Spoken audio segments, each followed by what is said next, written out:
My name is Usama Kanaan. I'm the director of the IMF's Middle East Center for Economics and Finance, joining you from Kuwait. Well, the purpose of this session is to give you a first-hand experience of how an IMF virtual interactive training session is conducted. And while this session will be conducted in English, we held an earlier session this morning from 8 a.m. to 9 a.m. DC time to illustrate the delivery by the CEF of courses in Arabic. Now, the purpose of having two separate sessions, one in Arabic and the other in English, is really to give the Arabic-only speakers and English-only speakers this first-hand experience without necessarily going through the interpreters. And there is obviously an advantage to having this direct connection with the lecturers and the experts without the interpretation. So we were very keen on having both of them. Now, both of these sessions, of course, are recorded and will be posted. I think the Arabic is already posted on a website that Gwen will show us at the end of the session in the chat box, as well as the PowerPoint presentations for those who would like to see them later. Now, this mock training session is structured as follows. Now, following this overview, my colleagues Mohammed Trabilsi from the CEF and Nu'man Nerbai from the Middle East and Central Asia Department will make a presentation on the fiscal consequences of the COVID-19 pandemic and policy responses in the Arab world. Then my colleague Mohammed Belhaj will give a demonstration of an actual workshop exercise using, as an example, a country's assessment of debt sustainability in the context of the special challenges faced by the Arab world. We will then open the floor for questions. As a reminder on the use of the WebEx events, if you have any questions or comments, please type them in the Q&A box, which you see on your screen on the right. And your questions will be addressed during the question and answer period later in the session. We'll go to the next slide. Now, many of you are already familiar with the face-to-face activities of the center, which is the primary capacity building center for Arab countries, focused on training and education. And we have high-level seminars and forums open to the broader public, in addition to the courses for public sector officials. The center is located in Kuwait, and since 2011, it has trained over 11,000 policymakers from 22 Arab countries. The approach of the CEF has been to employ a practical, hands-on approach to training, with a focus on the development of the skills and tools needed to address the concrete challenges faced by the countries in the region. Of course, now one of the very daunting challenge we are facing now in the Arab world and of course globally is the COVID-19 pandemic, and the courses are geared specifically to the impact of the COVID-19 pandemic in the Arab world. Now, the onset of this pandemic has of course resulted in the disruption of the work of most institutions. And for us, it has resulted in the suspension of all face-to-face courses, and led us, and indeed all of the regional centers at the IMF, all the training centers, to move quickly to expand our program of online and interactive virtual training, building on our experience in delivering virtual courses already since 2016, including on financial programming and energy subsidy reform. Now, while the virtual courses have obvious disadvantages, and notably due to the lack of direct interaction, but they also have some advantages, including the fact that they are much less costly and do not require travel to another location. And this is especially relevant to the countries of the CEF, where unfortunately it has become increasingly difficult and costly for officials in several of our countries, our member countries, to travel to another country or indeed to another location within the same country due to wars and conflict, which are likely to persist even after the COVID-19 pandemic. So the capacity we have developed at our center, and especially the development of the skills of our staff to deliver high quality virtual courses will certainly place the center in good stead for the delivery of the needed combination of virtual and face-to-face courses for a long time to come, even after the end of the pandemic, especially given the strong complementarity of the two modes of delivery. And we will have more to say on this later in the session. Now, the major asset of the CEF is that the staff have the skills and experience to be able to deliver courses in diverse economic areas in both Arabic and in English. And this places the CEF in a unique global position. And as you see from this slide, while there is a very large number of global institutions that deliver virtual courses in English and other languages, the CEF is the primary institution globally that offers a full-fledged program of interactive virtual economics courses in Arabic to policymakers in Arabic, in addition, of course, to English. Next slide, PowerPoint slide. Okay, now, since last spring, the CEF has delivered a broad range of interactive virtual courses developed in close consultation with other IMF departments. And indeed, this mock training session itself was done with close collaboration with the Middle East and Central Asia Department, represented here by my colleague Nouman Rbai, and we are very proud of it. And indeed, actually, most of our courses are in one way or another prepared and delivered while benefiting from the diverse backgrounds and areas of expertise and regional focus of the different areas, area departments at the IMF. And also the consultation is continual with the Arab world's directors of training, with whom we have been having regular discussions on the region's evolving capacity building needs, currently, of course, those stemming from the COVID-19 pandemic and its repercussions. And the courses span a full range of policy-oriented topics, as you see from this slide, in the macroeconomic, fiscal, financial, monetary, exchange rate, statistics, and legal areas. And the courses are being delivered in close collaboration with other IMF departments, as I have said, that really, it's not only that we are working with them on the material, the preparation of the material and delivery, but what we bring on board from especially the area departments, and as well as several functional departments such as fiscal and monetary departments, the complementarities between capacity building, country policy advice, what we call surveillance, and work on IMF-supported programs. Now, a very important part of our program includes the joint activities with the Middle East Regional Center, Tech Assistance Center, METAC, which is based in Beirut.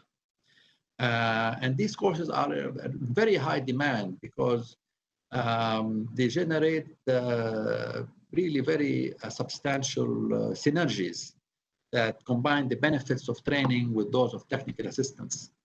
and around the fourth, and we'll raise it to about a third of our courses are done jointly with METAC. Now, our virtual program as well continues to be interdisciplinary. And there is a very close collaboration with our partners, and we benefit from their experience in different areas. And I would note among the organizations that have worked closely with us, the Arab Monetary Fund, the Arab Fund for Economic and Social Development, Bank al-Maghrib, the World Bank, OECD, WTO, and we have covered very timely topics of special relevance to the region, such as on inclusive growth, governance, the digital economy, human capital, health systems, and the impact of the COVID-19 and the need for the reform of the health sector, and that's with the World Bank.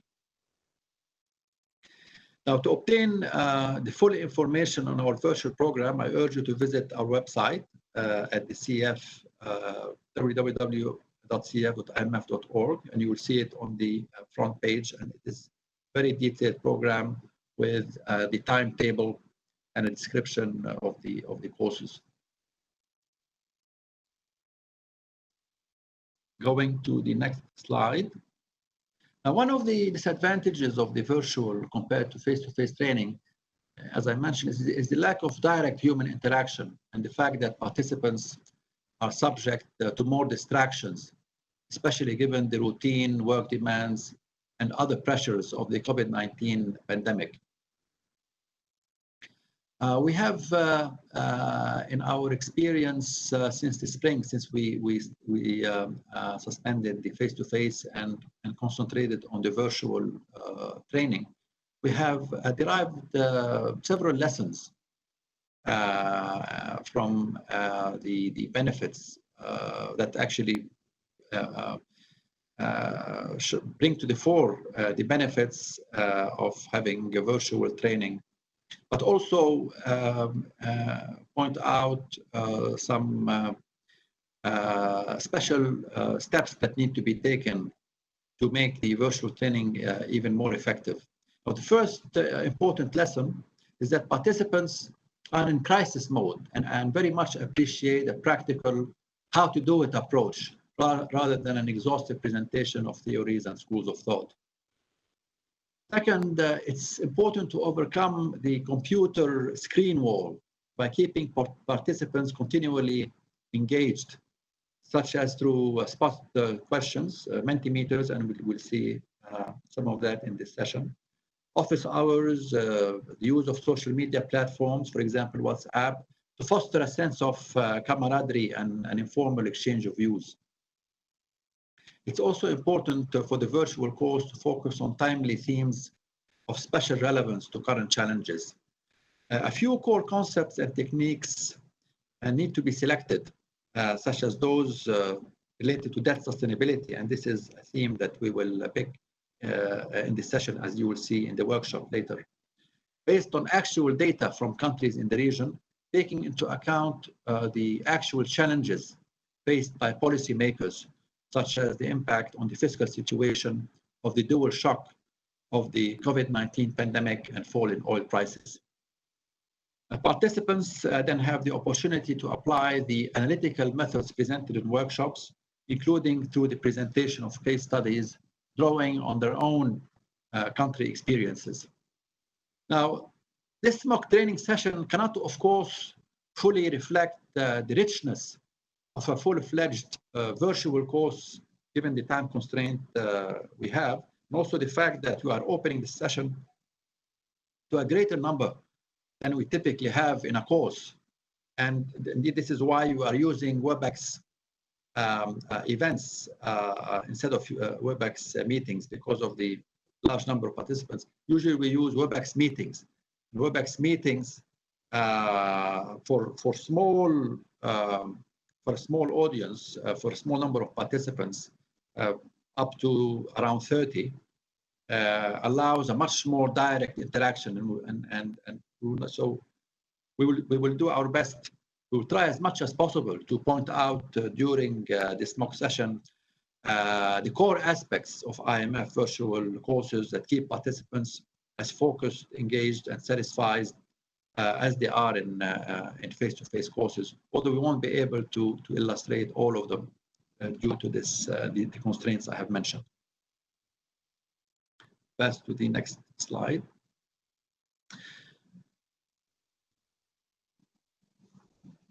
Now, actually, before I give the floor to my colleague Mohammed Rabulsi to start his presentation, I would like to very importantly thank the people and the state of Kuwait for their generous support, advice, and financing given to the center.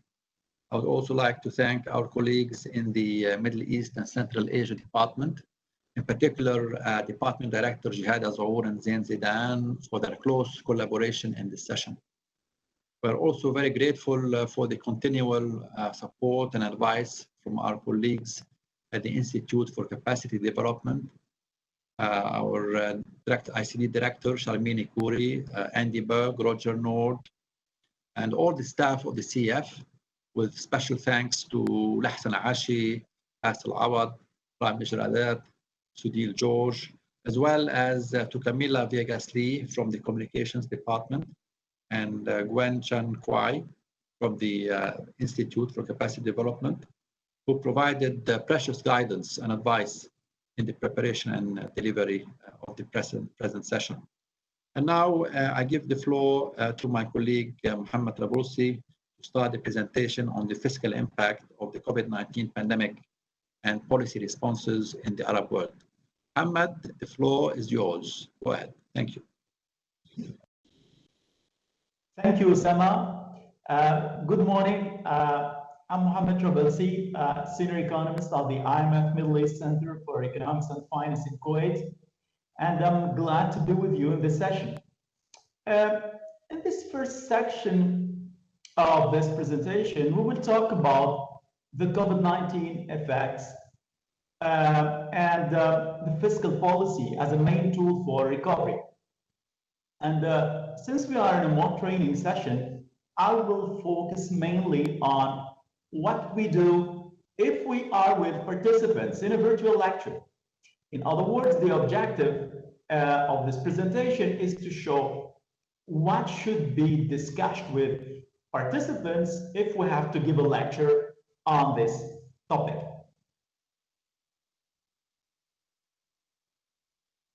Of course, if we are with participants to talk about COVID-19 pandemic effects and the major disruption of economic activity in 2020, we highlight the fact that the pandemic is causing a major economic contraction resulting from a simultaneous supply and demand shocks.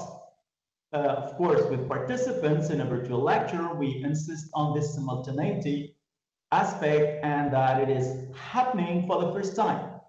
We explained to them that the lockdown resulted in less production and consequently less income for firms and households, which have affected local and foreign demand, and how this effect happened.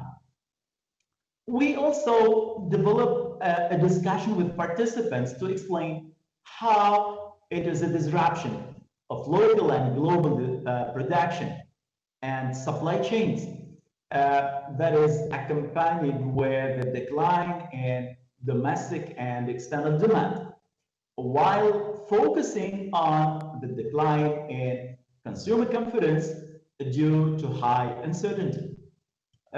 We explained to participants the negative effect of an extended uncertainty on consumption and especially on investment plans for either firms or small and medium enterprises.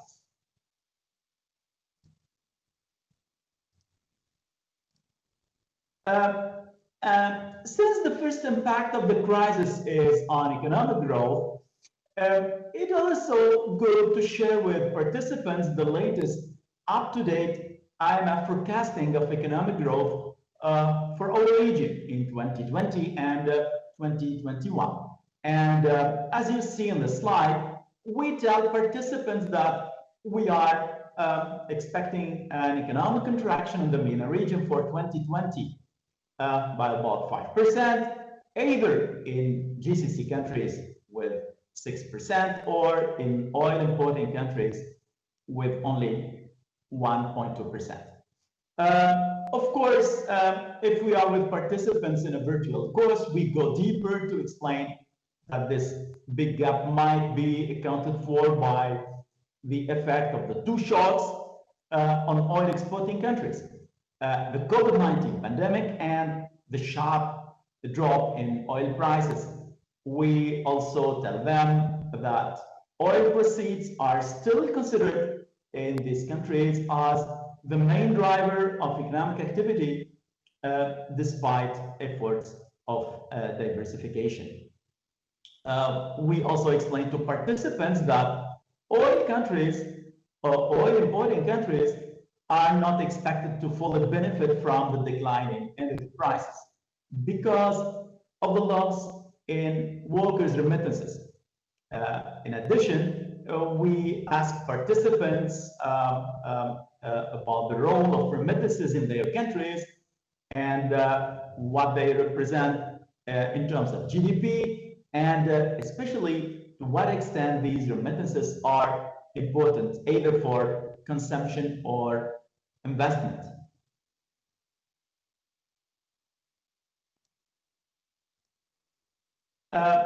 Once we review the IMF growth forecasting for 2020 and 2021 with participants, it's worth reminding them that our region is not at its first shock, and it witnessed three major shocks in the last 12 years.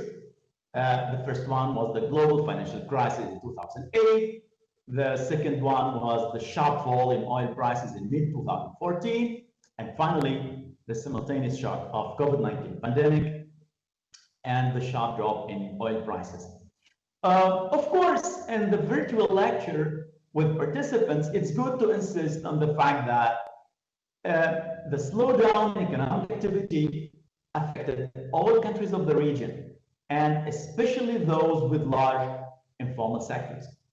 As we ask participants on the importance of the informal sector in their respective economies and on the efforts of their governments to contain activities in these sectors and to make them formal. Also, we extend the discussion either in the lecture or in the office hour to talk about how households were particularly hit during the crisis. And we highlight, for example, the low unemployment benefits for households and how these low benefits reflect the limited role of automatic stabilizers in these countries. We can even discuss with participants the difference of some of the concepts like the potential GDP and the output gap. Also, we highlight the limited social public programs and the decline in public transfers, including, of course, remittances. And finally, we highlight the very low savings for poor households. Of course, after presenting to participants the effect of the pandemic, it is important to highlight the need for fiscal policy for recovery. Here with participants in the virtual lecture, we take the time to explain the graph that you see on the slide, including the IS and LM curves, and how to get the equilibrium of interest rate and output. Also, we explain how an increase in public spending leads to a shift of the IS curve to the right, which entails a rise in interest rate and output. Of course, we insist on the fact that a fiscal stimulus here yields a GDP gain in the short term. Of course, we explain to participants that the fiscal stimulus might be a whole package, like the one used in many countries after the COVID-19 pandemic, and that it is composed of additional financing for the health sector, government-funded unemployment benefits, wage subsidies, targeted transfers, and finally the financial support to the hard-hit sector. We explained to participants that the importance of each component here is different from one country to another, and we can ask them about the choices in their countries.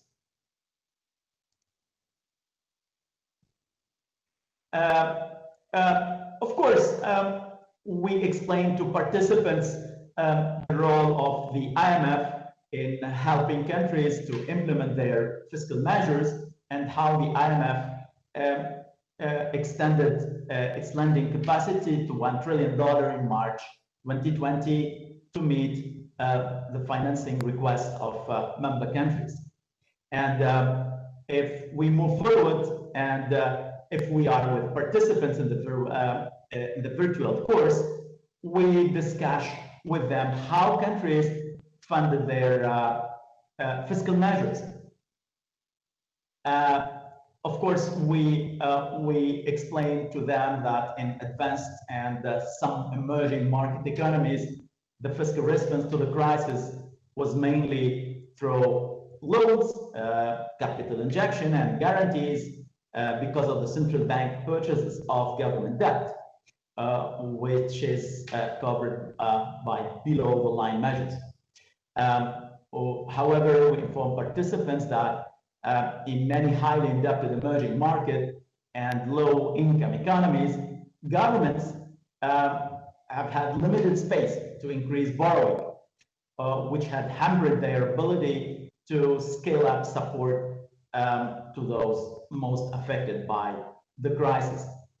Of course, with participants, we explain to them the difference between above the line and below the line measures, and how it affects the fiscal balance, public debt, and government assets. We ask them eventually which approach has been adopted by the governments to address the effects of the COVID-19.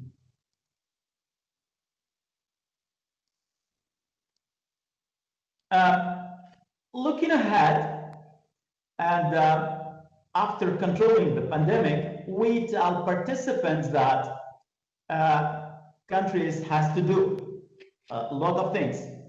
Of course, the focus should be on the following 2 points. Countries need to strengthen their social safety nets by providing broad coverage and adequate returns for vulnerable groups. In the virtual course, we can ask participants about the safety nets in their countries and how their governments try to extend them. We can even ask participants about the successful policies implemented in some countries. The second point is about public investment, especially in healthcare systems to protect the people, and in infrastructure and green technology, such as wind and solar energy, and finally, sustainable development goals, such as education, access to clean water, and sanitation.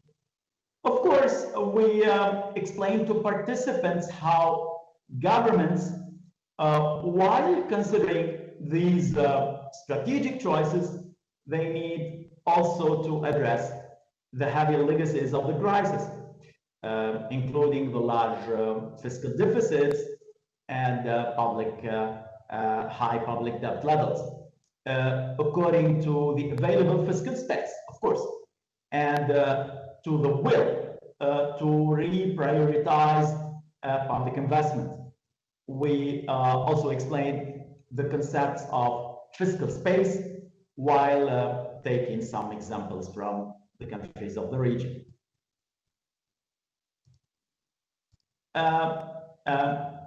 And now I give the floor to my colleague, Dr. Nauman Rabi'i, to talk about the consequences, to talk about the response to the crisis in the Middle East and North Africa. Nauman, the floor is yours. Good morning. My name is Nauman Rabi'i, and I work for the Middle East and Central Asia Department. I'm very glad to be with you today. Before starting the description of the policy responses in the region to cope with COVID-19 outbreak, let me introduce some of the interactive exercises we generally have during our virtual trainings. Actually, Osama referred to them during his introductory remarks. The first one is conducted by asking questions to the audience, which will engage in a debate afterwards. So let me start with the first one, and I will explain how you can participate, and I wish you all do. So please click on the chat icon button in the lower right corner. There is a chat box that will open with the link to Mentimeter there. So please click on the link, and it will show you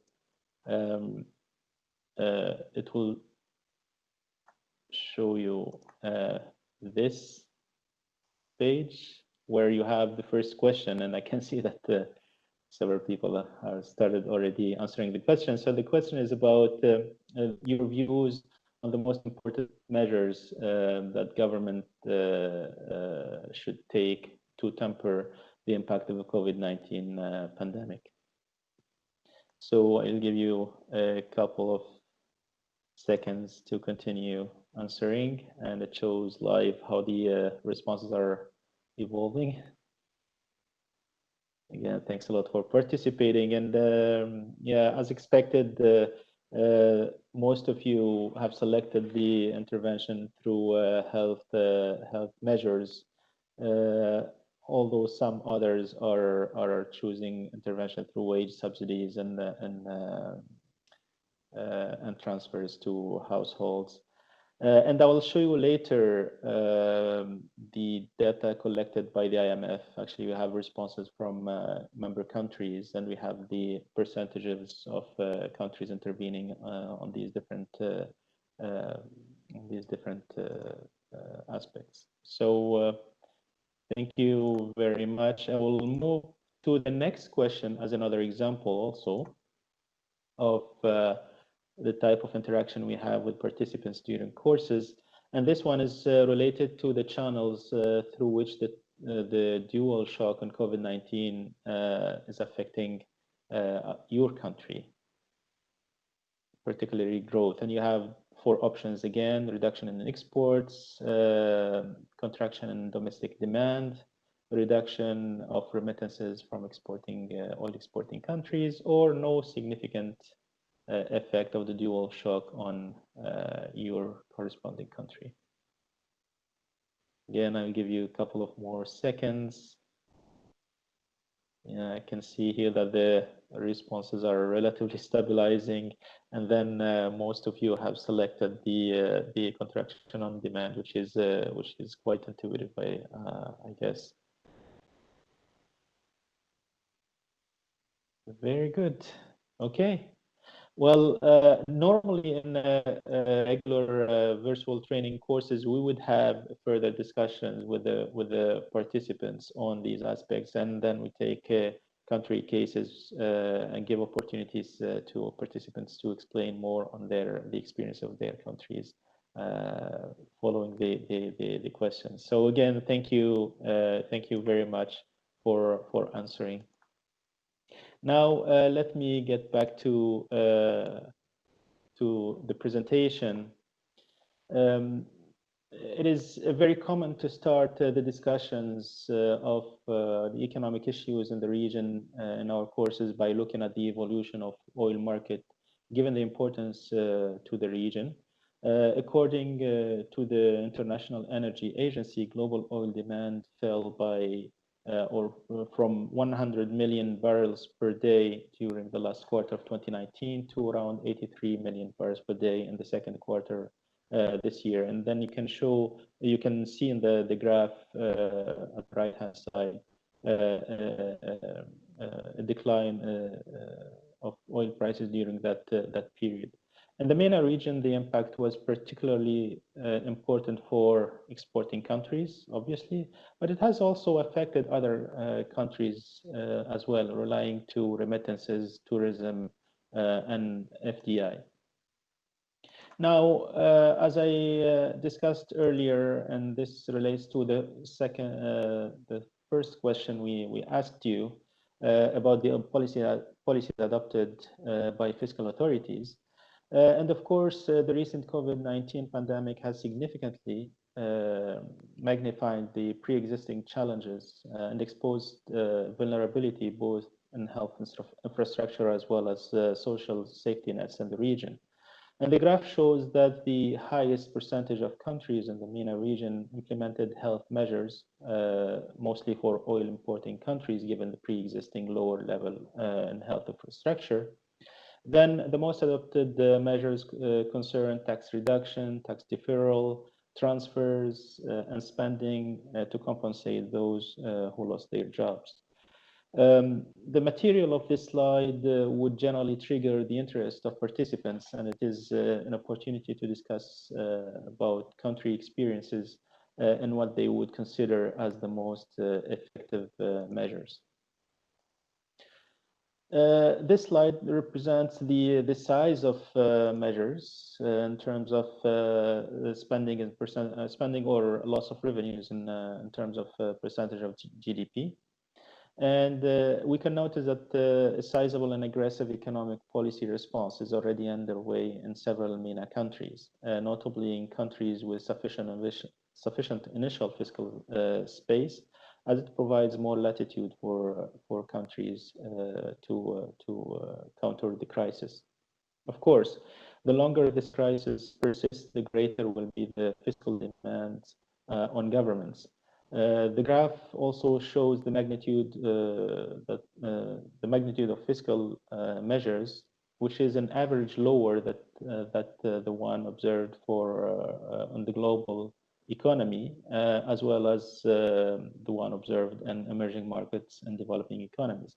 Some reasons for the differences could relate to the fact that these statistics do not include monetary measures and liquidity injections by the monetary authorities, which were very important in several of the countries in the region. Within the region itself, one can notice also the heterogeneity between countries in terms of the size of measures and their implications on revenues and spending. This should relate to the direct impact of the pandemic on public health, the state of the health system, lockdown measures, the fiscal space available to countries, in addition to many other country-specific matters. And this is again something that participants could bring a lot of insights on this aspect. Of course, these interventions had implications on fiscal deficit. So the COVID-19 crisis is expected to increase deficits due to the significant projected decline in revenues due to the double whammy and the surge in spending, of course. And this graph shows the IMF forecasts for 2020 as well as 2021. So while fiscal balances in oil importing countries are projected to decline by about 1.3 percentage points of GDP, those in the oil exporting countries are expected to decline by around 7.2% in the GCC and 9.6% in the oil exporting countries. Generally, this is a nice opportunity to discuss with participants policy measures to reduce the fiscal deficits and their efficiency in their specific countries. Allow me now to show you how the debt is affected in the countries of in the MENA region. So the medium-term projections of debt to GDP ratios have been significantly revised by the IMF for most countries, with the largest revisions concentrated in MENA oil exporting countries, reflecting the combined impact from the pandemic and the oil shock. It is important to highlight also that lower projected GDP growth rates account for about half of these revisions in many countries. And within the MENA median debt to GDP ratios in both oil exporting and oil importing countries are projected to converge to around 72 to 74% of GDP by 2024. Of course, reflecting high pre-crisis debt stock in the oil importing countries and expected rapid debt accumulation in the oil exporting countries. Of course, increasing debt levels is generally not well perceived. However, to identify whether the country-specific levels of debt are economically sustainable or not, a deeper analysis is always required. This is generally covered in the IMF courses, and now my colleague, Dr. Mohammed Belhaj, will discuss the methodology in the following slides. Thank you, Nauman. Welcome, everyone. My name is Mohammed Belhaj. I am Senior Economist at the Middle East Center for Economics and Finance in Kuwait. I'm glad to be with you today. I will give you an overview of the work we do in the workshop. At the outset of the workshop, we discussed the main definition and concepts that are useful for the workshop. As an example, in this workshop, we start by asking participants to define the condition that ensure that public debt is sustainable. We explain what debt sustainability analysis is, emphasizing its multidimensionality aspect. As you may know, the IMF debt sustainability approach focused on 3 dimensions: solvency, liquidity, and no unrealistic adjustment. Then we discuss with the participant how we can analyze this dimension. Now, if you want to analyze government solvency, you would want to compare the stock of debt with its repayment capacity. And most often, this is done by computing debt as a share of GDP. This is precisely the objective of the workshop. Participants will learn how to project public debt as percent of GDP for a given set of macroeconomic variables that will be detailed. They will do the projection for the most likely scenario, called baseline scenario. Then they stress test the baseline scenario by analyzing sensitivity of debt to macroeconomic and fiscal shocks, and also by considering alternative scenarios that reflect country circumstances.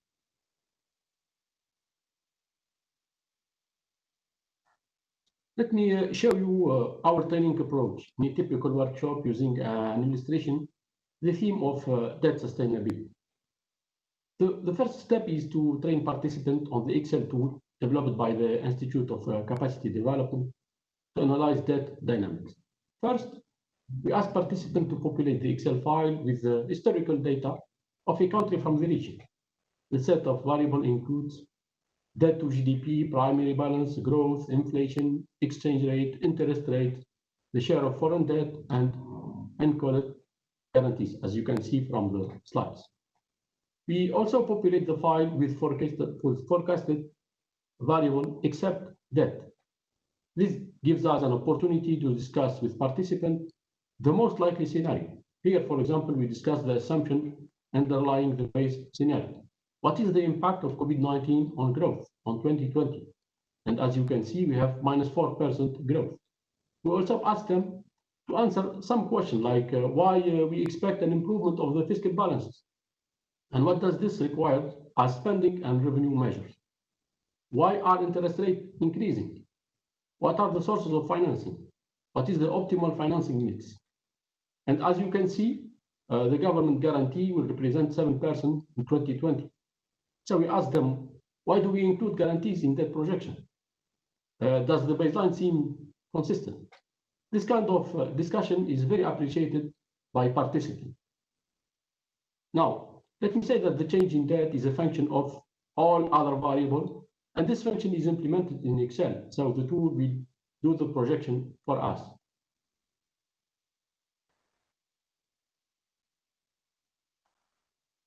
Let's see what some of the output of the tool for the baseline scenario. Here you see the projection of debt to GDP and a summary of the baseline assumption. The change in debt level that we observed led us to open a discussion with participants on the main drivers of debt dynamic. Why do we have a debt increase in 2020 and then the debt goes down? The tool provides a chart that helps answering this question. And from my own experience, this chart is very useful as it helps participants understand debt dynamics. If we look to the past, we see that the main driver is exchange rate depreciation.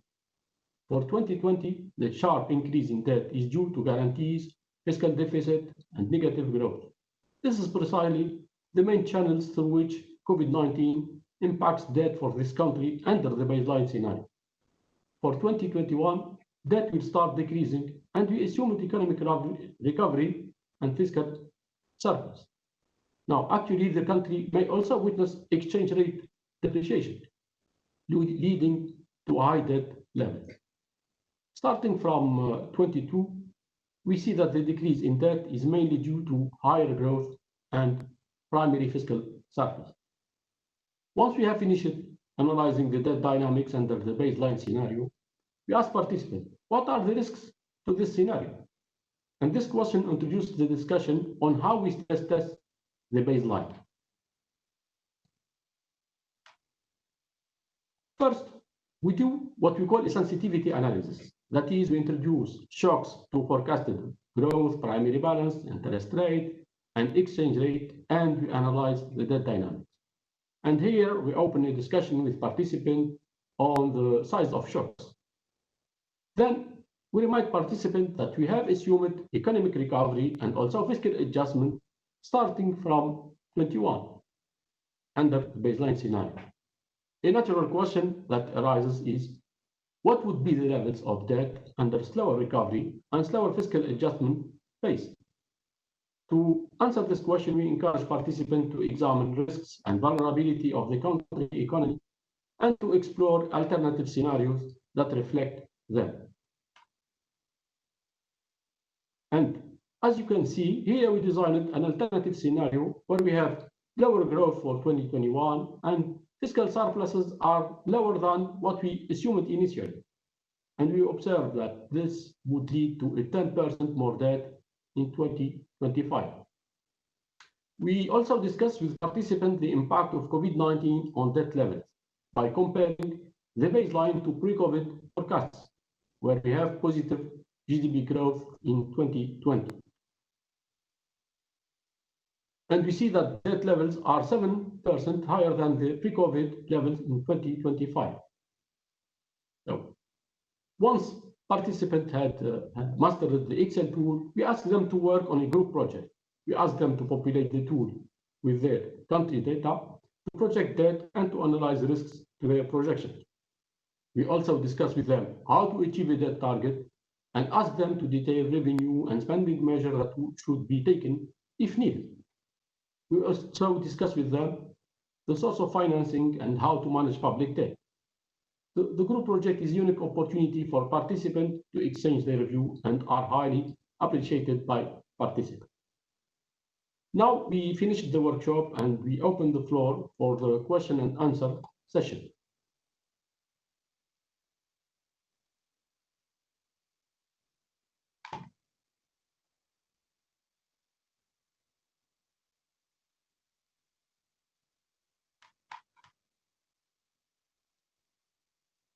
We have already received many interesting questions. Thank you for asking this question. And I grouped them in two sets. The first set of questions are related to fiscal policy. And I condensed them in one overarching question. And this question is directed to my colleague, Dr. Nauman. Many countries are suffering economic and fiscal losses, leading to high level of debt and fiscal deficit. At the same time, there is a growing need for more investment and infrastructure, education, and health. So what do we advise to policymakers? The floor is yours, Nauman.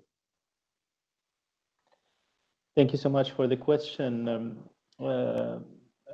As you've heard, we mentioned it in the earlier in the presentation, and this also was highlighted in the most recent Regional Economic Outlook document recently published by the IMF, is that our countries were heavily affected by the double shock, the COVID-19 crisis, as well as the oil price shock.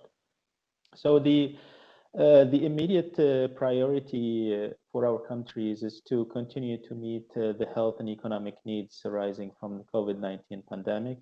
Countries should continue to implement the health measures necessary to contain the pandemic and support households and firms. Of course, fiscal and monetary policies should remain accommodative until the recovery is well established. Once the recovery is established, substantial and sustainable fiscal consolidation will be needed, and then credible medium-term adjustment will help rebuild buffers and reduce vulnerabilities to future shocks. Then also further structural reforms are needed to strengthen private sector-led growth and job creation in the region. This is one of the aspects, the important aspects that should be considered in the MENA countries. Now, when it comes to the details of how to ensure fiscal consolidation without compromising sustainable growth or how to ensure sustainable debt, these will involve further discussions based on the country specific, and this will be extensively debated with participants during the virtual trainings. Thank you. Thank you, Nauman. We also have many questions related to the virtual nature of trainings. And the following question is directed to my colleague, Mohammed Trabilsi. Since presenters have experience delivering courses, I would like to know the main lessons that they learned from delivering virtual training and the feedback that they received from participants. Mohammed, the floor is yours.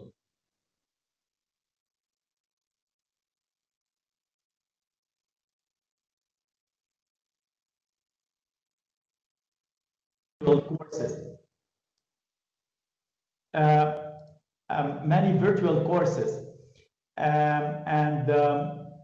I personally had the chance to be mission chief on 2 of them. The first was in July 2020, and the second one was in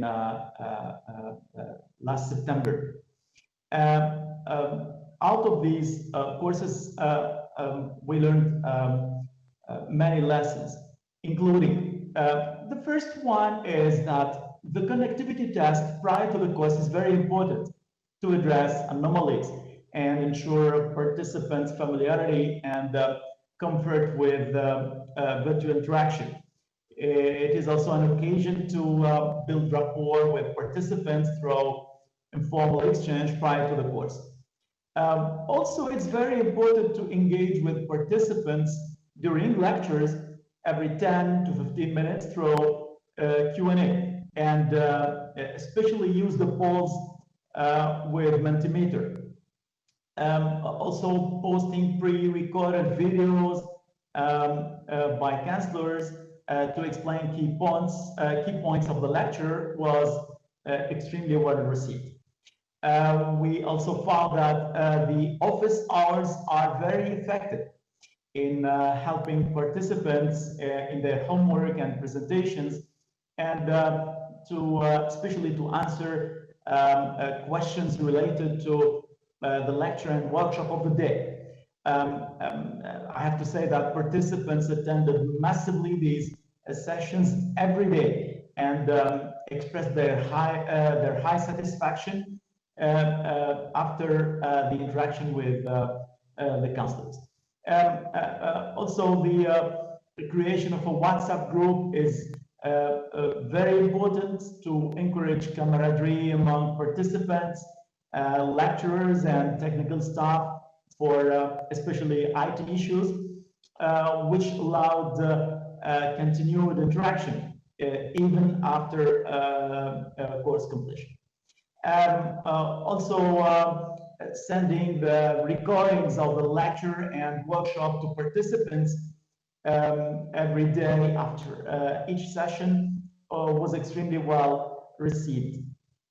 I have to say also that in the oral and written comments by participants after the courses, all of them, they praised extensively this new mode of delivery, I mean the virtual course, and gave us the highest evaluation either to the course or to the counselors. The participants highlighted the smooth nature of the technology in building capacity and underlined the fact that this type of courses pushes them to work more efficiently in the training. This is all from me, Mohammed. Thank you. Thank you, Mohammed. We have another question on the difference between the structure of a virtual course and a face-to-face course. Yeah, I will answer this question. Mohammed touches upon some points related to this question, and I would like to add some based on my own experience. When we design a virtual course, we try to maintain the same content as the face-to-face course. But we need to take into account the condition in our region. I mean by that, the time differences between countries, and also the difficulty of focusing for a long time with the screen. So we need to focus on the basic concept and also to give priority to address the challenge resulting from COVID-19.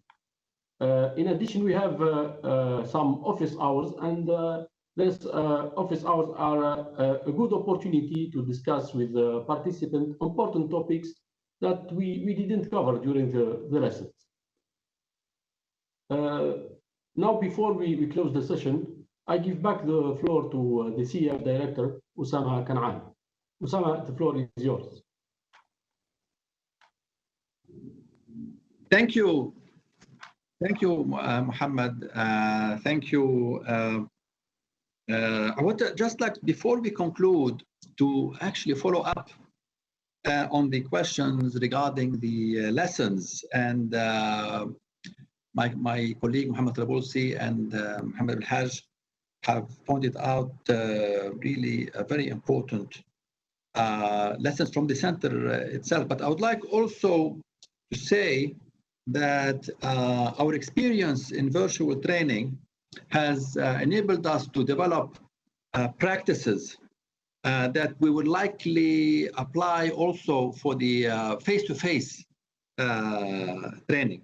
So there's a lot of learning and exploration that we have done that really will also will enrich the face-to-face. One of them is our practice for the virtual program to engage very closely with the directors of training and the participant supervisors virtually before the course. So we actually engage with each country which sends, in which participants are likely to enroll in our courses, and explain to them the importance of the course in helping their staff tackle their own challenges.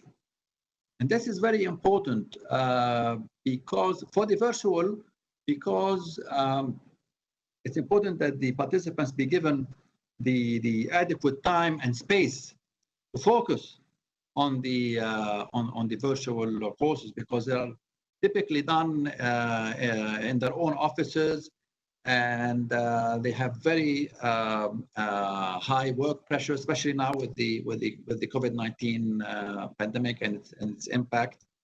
So we found that engaging virtually with the supervisors of those participants really allows the participants to be even more engaged and more focused. And we are likely to retain this feature for the face-to-face. And what we are going to do is to communicate to them similarly the importance of the course for their own situation, and also try to work with them on or guide them in the selection of the right participants, the right officials in their own institutions. And so we do this virtually now, and we're likely to retain this virtual interaction with the supervisors even after the resumption of the face-to-face. Now also, and I would like to point out that an important advantage of the virtual training compared to the face-to-face is the fact that we have, for most of the courses, a second lecturer who helps in streamlining questions and answers like we have in this mock session here, but also enriches and adds an alternative perspective at appropriate intervals, and allows kind of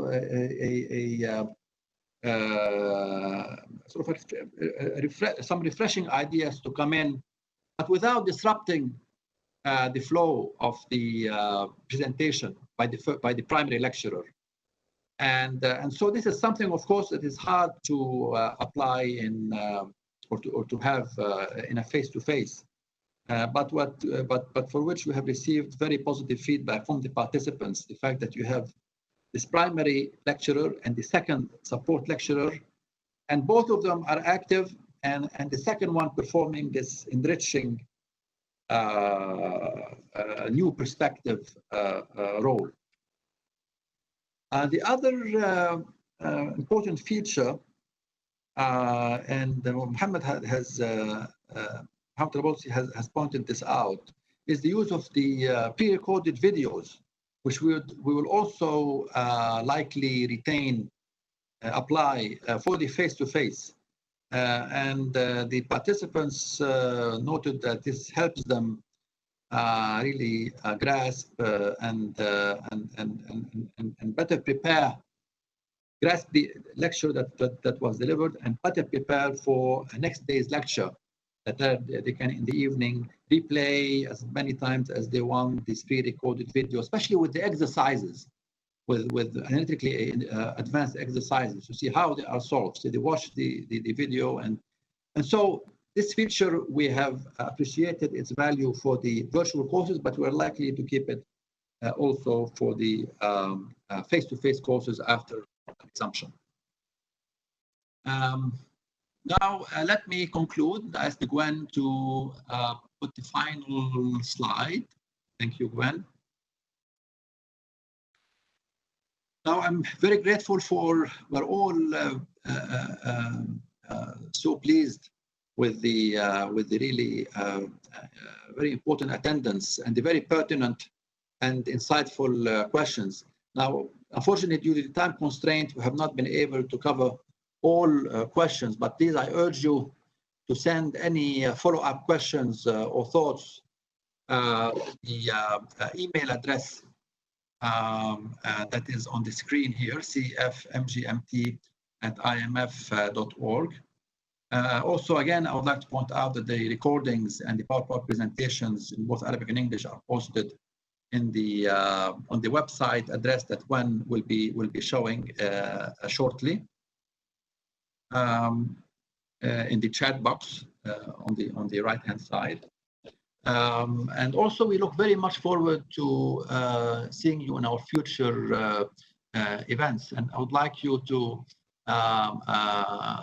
visit, to join our LinkedIn group for CEF alumni, since you are now all honorary alumni. after taking this mock training session.